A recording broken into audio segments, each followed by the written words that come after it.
Let's start at the top. The number 1 ranked Ohio State Buckeyes. Who could be their toughest draw? Because Ohio State, you look at that thing, it's a freaking Death Star, man. Julian Sainz dropping dimes.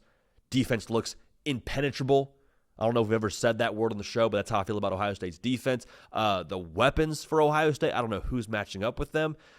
I mulled this one over for a little bit, but I think the toughest draw for Ohio State would be the Alabama Crimson Tide. Now, hear me clearly. I'm not making a pick on this game right now. I'm just saying from a matchup perspective, my midseason pick to win the national championship was Ohio State. So who should maybe be the toughest draw for them but a one Kalen DeBoer and the boys who are hunting their own national title, who got their own revenge arc they're trying to put on the rest of the college football world after missing the college football playoff a year ago. Ohio State currently seeded number 1. Alabama currently seeded number 10. So I get this matchup right now. Wouldn't it be set to happen? But here's my thing. The reason why I think Alabama presents some unique challenges for Ohio State, if you're going to beat the Buckeyes, what do you got to do? You got to have some answers offensively, right? Where does that start?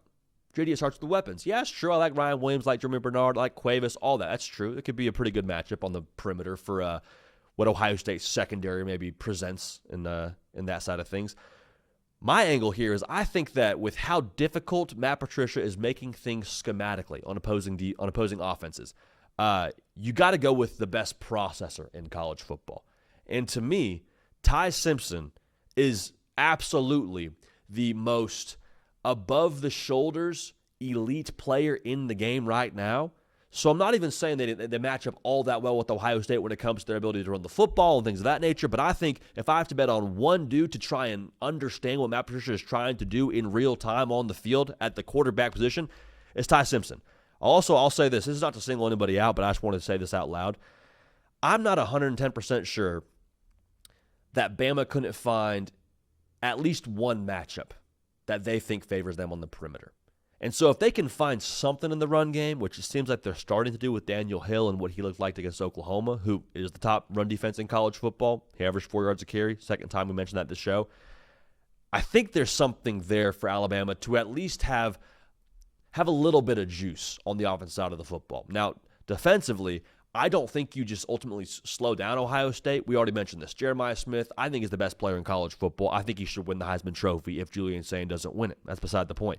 I think that the multiple other weapons with Carnell Tate and Brandon Ennis and Max Clare, but I look at the secondary for Alabama and how they match up. Maybe you don't totally slow down Ohio State completely, but I think you could maybe minimize some of the damage. Alabama, top 15 pass defense in the country.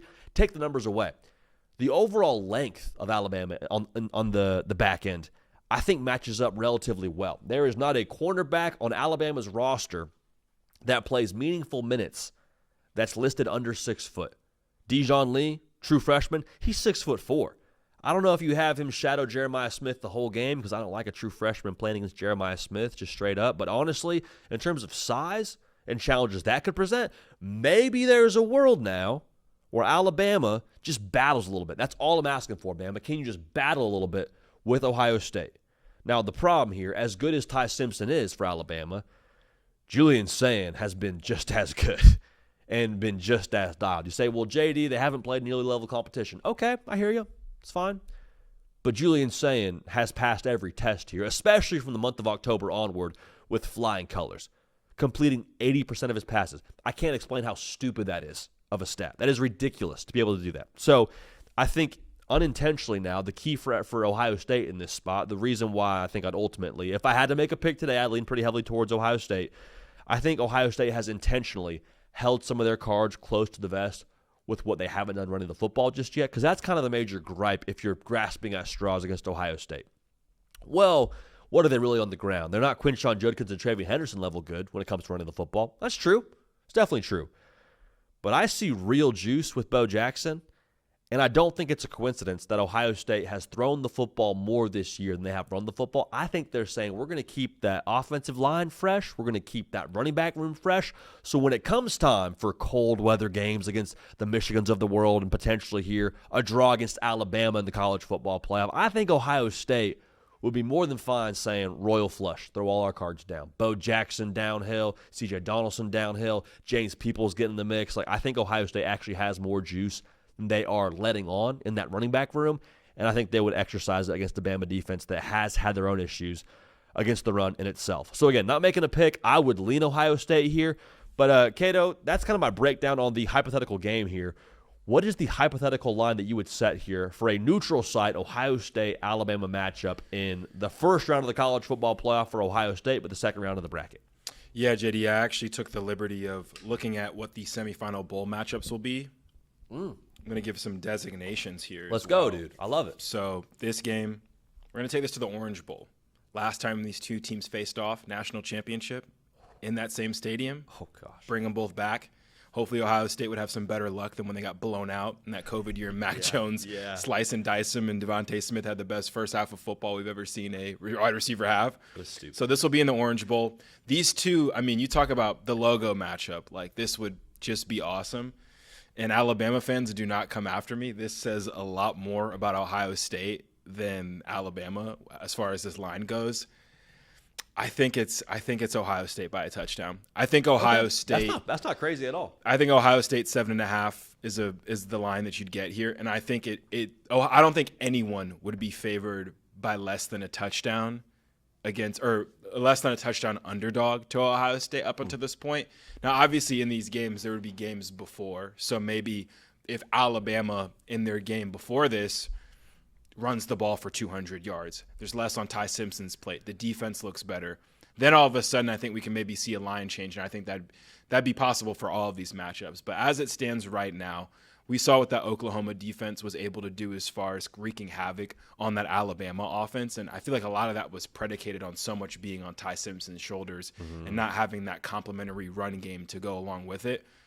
What's Matt Patricia going to do? You know what I mean? Yeah. Like that, the personnel of Ohio State defensively, to me, the hardest draw for Ohio State pretty much would always come down to either who has the next best defense in the pool that can keep the game low scoring. We can see maybe a Texas-Ohio State kind of situation that we saw to start the season where it's a low scoring game and you give your offense just a couple chances to get past that Ohio State defense, or who brings the most to the table offensively as far as balance, making Ohio State worry about the run game just as much as worrying about the pass game. And I think really the only other teams kind of at the top of that four, the teams that could really give Ohio State a run possibly in that department, in my opinion. But you mentioned the coaching battle, man. Matt Patricia going head-to-head with Ryan Grubb.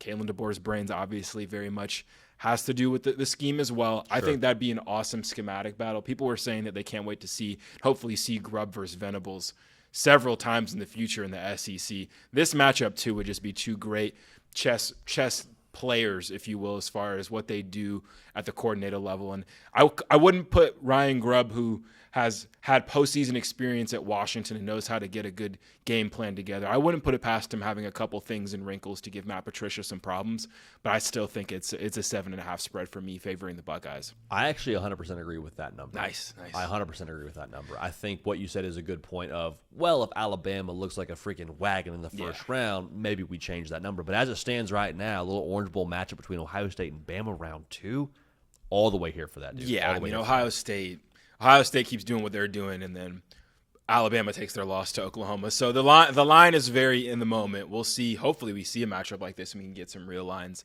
in the moment. But, yeah, this is just a prisoner of the moment kind of line, just given what we've seen recently from an Alabama and what we've seen all season long from Ohio State. Okay, before we move on to this next matchup, which I do want to make sure we do, can I say something that's going to get me just either banned or worst case killed in Columbus? I think Matt Patricia is a phenomenal defensive coordinator. I have backed off the take he was a bad hire. I backed off that take. I was wrong. But however, when he got hired, my comeback to earth thought it was like, why this doesn't make sense. I don't understand this. I guess Matt Patricia and Ryan Day they know more about football than I could ever forget. So there's that part of it. Or they have forgotten more about football than I can ever know, whatever the expression is there. Here's what I'm going to say. He's still, to me, the question when they hired him was, is he the 10% difference maker for you in games like this that allow you to repeat as national champions? That's the take that I stand a little bit more firmly behind, and we'll get our answer in this spot. That's fair. I don't know if we've seen that yet from Matt Patricia. His defense has been the best in college football, so that's not me knocking them. but yeah, just no, saying. Just saying. That's fair. You did. That was your take. You did. I will defend you on the fact that you were critical of if he can get this defense to the championship level, just given his unfamiliarity with the college game and in the biggest moments, that 10%. As of right now, though, man, I mean, it's not aging well. I'm dude. giving him the Broyles Award. Like, if I'm giving out the Broyles Award, it's going to the guy who made a defense that lost like 8 guys to the league, 8 starters, a defense that people was impenetrable last year, and could never close your eyes this offseason and picture that unit getting better. He made them better. Yep. So to me, that's Broyles Award level. But we'll see if he can get him on that championship level, man. It's different in the postseason. The game planning a little bit different. You have more time to break down that film. So we'll see. But as of right now, man, I mean, Arvo Reese and Matt Patricia. Yeah, it's ridiculous. They're doing dangerous things when it comes to offensive game planners. You got to pray for them every week. Absolutely ridiculous. I will close with this before we move on.